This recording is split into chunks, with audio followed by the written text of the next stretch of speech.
What's good, YouTube, and welcome to the house. I have a duelist who regularly follows the channel, and he's had a canceling happen to him. The most common canceling that happens in the Yu-Gi-Oh community, your cards whenever they spike up in price.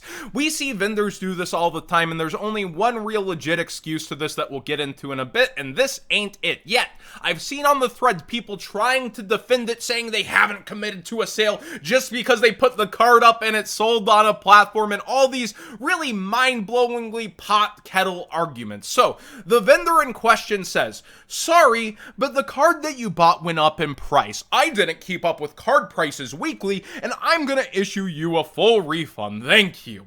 And the card in question is Diablosis, which went up a whopping $3. Count them. 1, 2, 3. Oh, breaking the bank here. Now, if you look at numbers, percentages, getting the best deal always. Yeah, oh no, I'm missing out. 300% climb. But really, you're ignoring the full customer service side of things while trying to answer, patting yourself on the shoulders. I answered. I totally did customer service. As somebody who's been around this community 20 years, who's played trading cards longer, who understands the frustrations of not getting what you were expecting, the one legitimate excuse which still gets used as a veil sometimes is crystal commerce. Let's say a vendor has 15 copies of a card, right? And they have crystal commerce which lists those 15 to eBay, to TCG Player, to their website. Let's say TCG Player gets hit on a buyout and all 15 are gone, and somebody rushes over to their website because they regularly use them and they buy over there. Well, the ones that sold first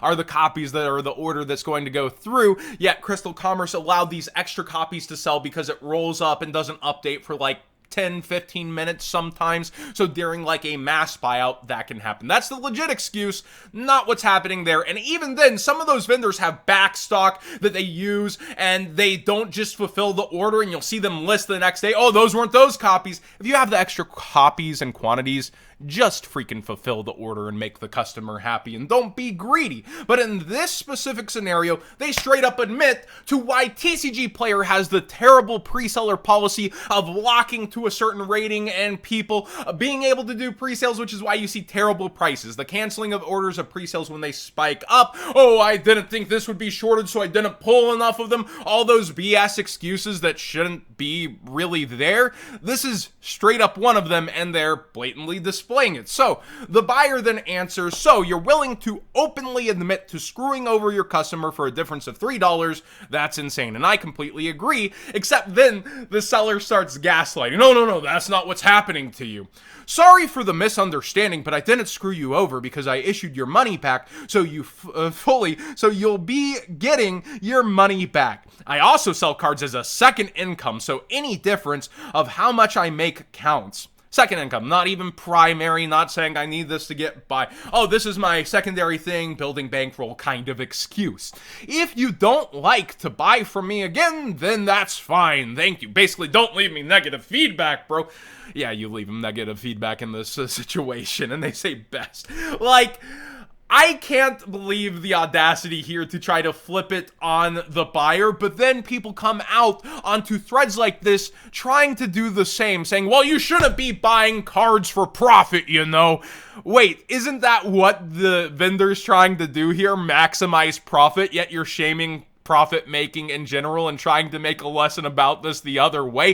That is a pot kettle situation, is it not? Like, I can't believe that that's one of the big things. Other things saying they haven't committed to, you put it on a site, you have an active sale, you have the money in your account. Yes, you have committed to making the sale, in my opinion there. And again, TCG Player agrees, or they would not have the pre-sale policies in place that they've done. But this happens all too often in the community, and I don't really see it called out enough. Here and there on Twitter, here and there on Zodiac, but this is something that plagues the TCG community, and the backside of it always becomes, oh, what about the bad customers, even though it's not about a bad customer right now. Let's talk about the bad customers, because as a seller, there's a whole section in accounting where you should actually have expected losses. While I'm not a financial advisor channel, I can point out that businesses in general have this expected losses category each year where they account for things that are going to go wrong, maybe damages to a structure that they use and needs to be repaired, right?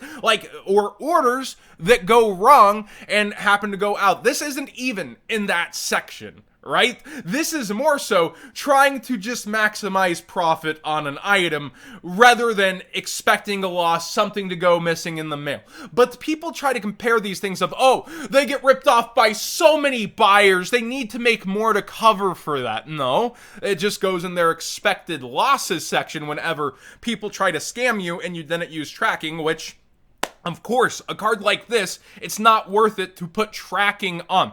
Other sellers won't be this upfront and blatant. They'll say, mark shipped on something, no tracking because it's in this price, and never send it out and go, oh, sorry, it got lost in the mail, and give you a sob story, and then try to avoid the negative feedback that way. That is a much more common example of how a vendor tries to skate by in this situation versus this just terrible show and display of not caring about the customer and leaving the customer service part of this industry. And it is hard being a vendor. You have to deal with the people asking where their order is the very next day, or why hasn't it shipped, where's my tracking on a 10-cent card. Vendors deal with a pile of sludge that they have to wade through in this community, and it's much harder than people like to, oh, you just put in the envelope and you ship it out, it must be easy. Dealing with bad customers is the hard side of being a vendor, but dealing with good customers who just expect to get their card is a whole different story. Like, if something doesn't show up for 2 to 3 weeks, that's a reasonable thing for a customer to come knocking and ask, hey, it's been 2 weeks, where's my card at?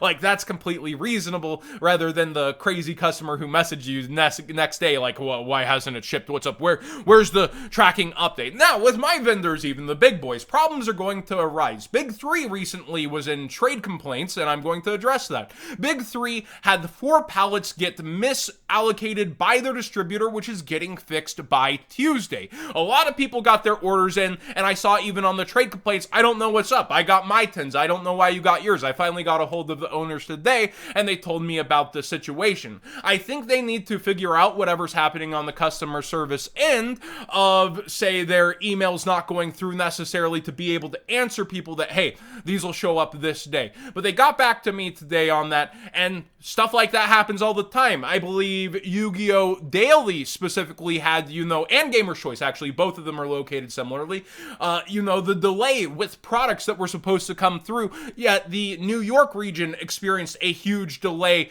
due to, I guess, the ports or some shipping service a while back. I'd have to look at the specific situation, but I know they had a huge delay on product at one point to where it was a week and a half, 2 weeks, people got restless. And it's huge amounts of monies seeing people get their orders in, but you can be the top names in the community and still have these things happen to you. Gamer's Choice fulfilled a ton of their pre-orders. I think all of their pre-orders. I don't know why I said a ton. They fulfilled their pre-orders on the Megaton singles where they started Pot of Prosperity out at $30. They are specifically taking losses, and that's why building a name in the community is important, because on future orders where a card still goes down in price, people know they were gambling on pre-sales, because that's still a gamble. You're using player brain versus math brain versus estimated value pulled brain versus speculation brain when you're doing pre-sales and trying to figure out what's undervalued during the estimated value pulled chop up. But the Megatons was crazy with it short, yet they fulfilled their orders.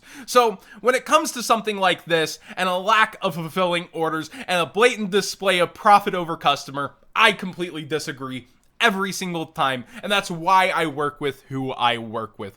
Thanks for watching today's video. Please subscribe if you haven't already. Give this video a thumbs up if you enjoyed the conversation, and feel free to chime in. Has this happened to you where you got the fake excuse and you get the Crystal Commerce thing but see them still list the next day? Let me know what specifically happened to you over time, because I definitely enjoy who I work with typically, because I see people go, yes, I got my cards in and it was amazing a lot of the time with those deals on pre-sales, and then you see stuff like this that just ain't it. Apparently Card Market has protections against this and a better system, and they also limit quantities that sellers can go through. I don't necessarily agree with that one, but it does give people a better chance at getting deals, but can be skated around. Like, you can have a PO box and then your regular address, then send to a friend's address, eight quantities, different payment methods. So like the the policy over there doesn't stop people from doing what they're doing, but I will say that Card Market seems to handle these situations better from what I'm hearing, and I hope the TCG player does see this kind of thing and act a little harsher.